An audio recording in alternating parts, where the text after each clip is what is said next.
अहो काशी केली मथुरा केली केली मी द्वारका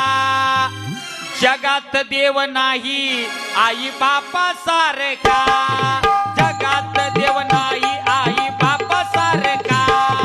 जगात देव नाही आई बाबा सारखा जगात देव नाही आई बाबा सारखा काशी केली मथुरा केली केली मी द्वारका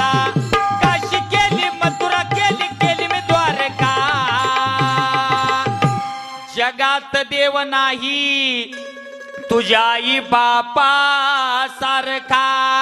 अरे कशाला जाताय दूर आणि तुमचं घरीच पंढरपूर आई वडिलांची सेवा करा म्हाताऱ्या आई बापाला चांगलं सांभाळा तुमच्या घरात असणारा म्हातारा बाप विठ्ठल आहे आणि घरात असणारी म्हातारी आई रखुमाई आहे आई वडिलांची सेवा करा पण दादा महाराष्ट्रात वृद्धाश्रमांची संख्या वाढायला लागली सुशिक्षित बनवून घेणाऱ्यांनी आई बापाला वृद्धाश्रमात ठेवलं आणि अशिक्षित म्हणून घेणारा माझा शेतकरी बाप आई बापाला सांभाळतोय नक्की प्रश्न आहे खरा सुशिक्षित कोण आहे